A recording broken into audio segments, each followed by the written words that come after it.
Vishu. Vishu is a partner at PM Power Consulting. In his career of over 28 years, Vishu has played many roles, from an individual contributor in large teams, including the Light Combat Aircraft project, to being a research assistant at the Indian Institute of Science. He went on to improve the quality of the systems and products created in the corporate world. As a management team member at Mindtree, he helped the company scale the processes as the organization grew from a few hundred to a few thousand employees. His other interests include homeopathy, in which he has a formal qualification, interpreting ancient wisdom in contemporary context, and, more recently, applying mindfulness practices to become more effective in everyday life. Welcome, Vishu. Thanks, Shiv. I don't think I did justice to introducing you. No, it was very good. I was surprised. Yeah. So if there is something that I missed out, yeah, please feel free to add. Yeah, that's perfectly fine. Okay. So the first curiosity question that I have is that with all these multiple interests, which are in fairly different areas, how do you like your career in IT? Okay, it's very interesting. In fact, I was observing as I was evolving in a sense, right from my first job in the Indian Institute of Science.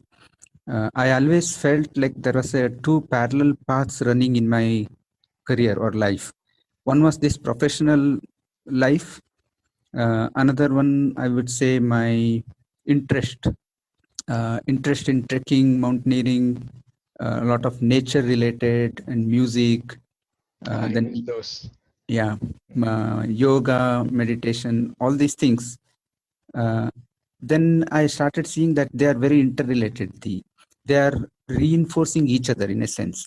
So I could draw from my other interests into the professional side.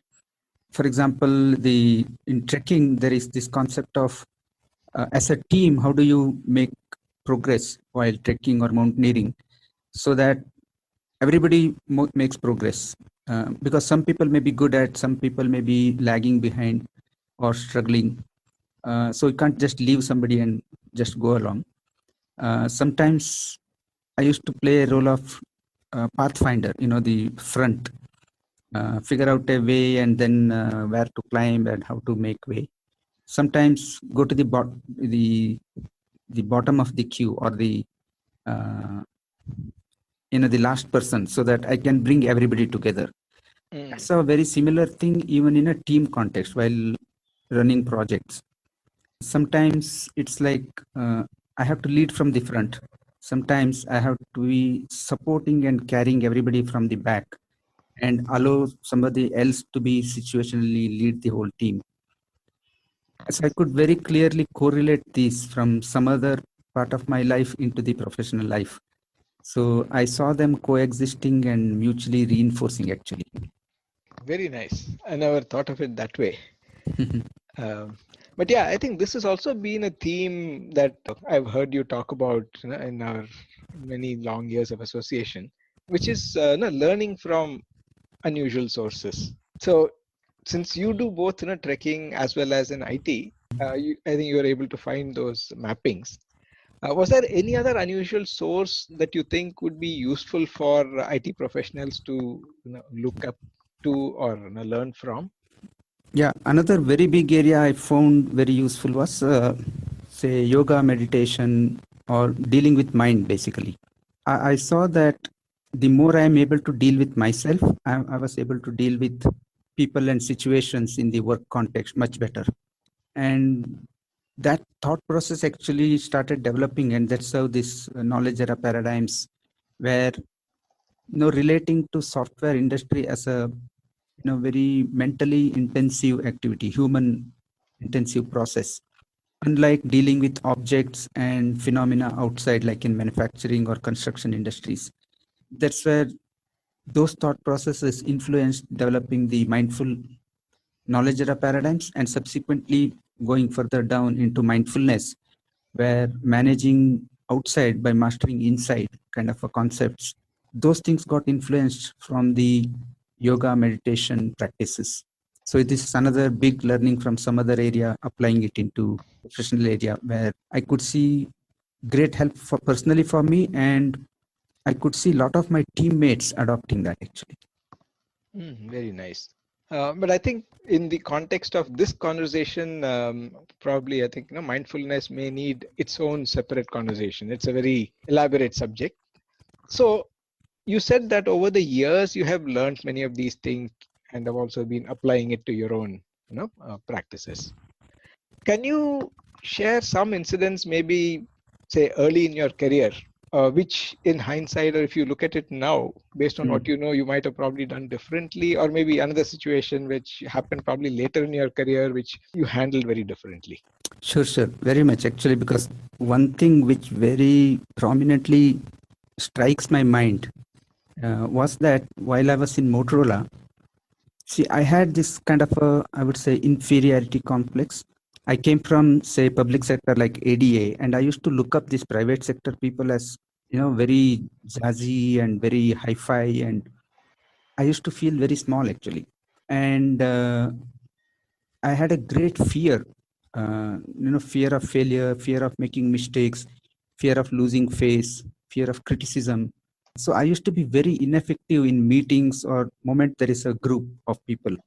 When I'm alone, I used to be a super thinker, creative ideas, lot of things. But the moment I'm with people and meetings, I won't talk at all. Because fear is to take away 50% of my bandwidth, mental bandwidth. I was not able to come out of that, even though I knew that it was happening like that. Irrespective of any number of trainings and management coachings or attending great leadership programs, I was intellectually aware but was not able to bring it into practice. I used to say this, it's like learning swimming through correspondence course. I know all the theory, but pushed into water, I'm not able to swim. Then when I started practicing meditation and yoga, it dramatically changed. No more I have to intellectually think that I should not be afraid, I should be courageous, or I should just speak out, etc.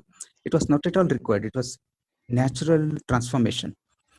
Then later, when I started reading the neuroscience research of how this changes in the brain and the hormones in the endocrine system, etc., I could relate that actually internal systems changed. That's a phenomenal transformation for myself. Wow. I don't know how much outside people would have observed that, but it was phenomenally a different change. I mean, shift within myself.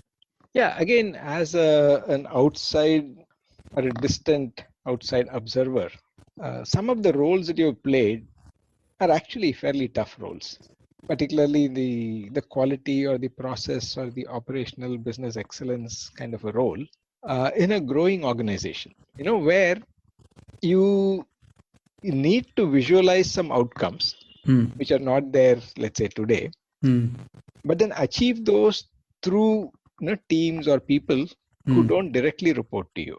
So how do you handle such things? I think yes, in many of even our software teams, we face these challenges where there is a one-line specification that you get, but unless you understand what exactly is needed or what you create, maybe consumed by somebody else to build a larger solution. In all these cases, when things are not directly in your control, how do you handle these? I think wonderful question, because I can relate it so much, especially when I joined Mindtree. Because it was a few hundreds of people when I joined. Then I was there till it became about 10,000 people organization. So it's a big growth story in that sense. That means many stages of growth and changes that would happen during that period. So I was heading quality, and the biggest challenge was to influence the change, because as a change agent, nobody reports to me in the organization other than my own team members in the quality function. But I am responsible and accountable to bring the quality dimension into the entire organization. So it's a kind of an influencing role. And I had great support from leaders like Ashok Sutta and Subrata Bakchi. I still remember my interview conversations.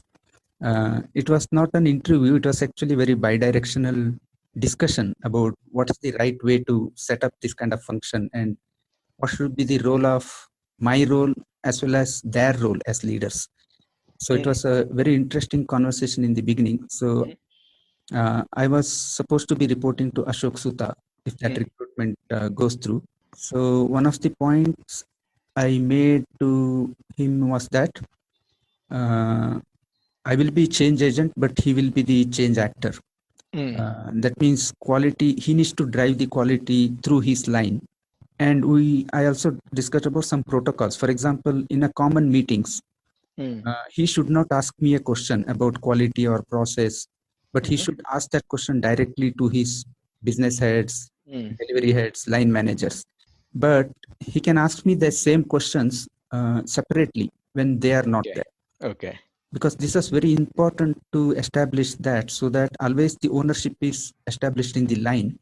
At the same time, I'm also equally accountable, but that needs to be separately handled. And it was greatly appreciated that way. So in fact, I said that if these kind of arrangements are okay, then only I'll join. So it was very welcome actually, and by them. And subsequently it worked wonderfully that way. So I cherish those moments. I think that's a tough challenge, and I think it seems to be very simple to when you hear it. Just saying that you do this, but then I guess this protocol of how things are handled in a team, in a group, as an organization, and individual roles, I think it's a good tip. Yeah, in fact, while implementing that, there were many challenges because many people in the line, they used to think that quality is my responsibility.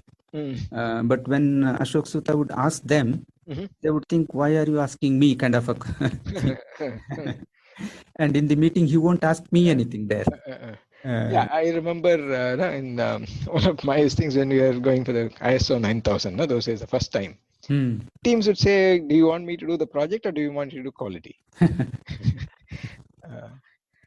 Of course, quality at that time was associated with just documentation, not about the product quality of what is being developed. Yeah. So do you have any, what was the toughest situation you had to face in your career? One of the toughest situations was when I went to Motorola Singapore on a technology transfer mission. Motorola Singapore was handling a complete product line on pagers and cell phones. And Motorola India was seen as a software center of excellence. Okay.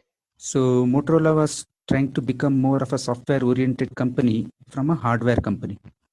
Okay. So on that basis, actually, I went to Singapore and I was covering Japan, Korea, Singapore, China, because that sector was addressing these regions. And my role was I was supposed to bring the software excellence in all these centers. Okay. The biggest challenge was that there everybody from top to bottom were very hardware experts, manufacturing experts. Of course, business, they were very good in terms of sales, marketing, financial aspects, supply chain, all those areas. But when these products used to go to the field, like the Singapore Telecom or Thai Telecom, lot of issues used to get reported from the field. And when people classify the defect, they used to attribute to 80% of the defects are related to software. Okay. So it was a very big pressure on me, saying that I need to now bring down those software defects within 6 months. Then I had to explain them where the source of that problem was. I was able to analyze, but I was not able to communicate to them because it was not where they were looking at. It was very far away from, the effect versus the cause. Okay. I had to take many analogy. For example, see in hardware, they can fix it very easily in the next unit being manufactured because each one is a new build. Whereas software has already happened. It's the same code that keeps on going into the new units. They were not able to understand those differences. I used to take this analogy of hardware is body, software is soul. And hardware can change, but software continues to reincarnate.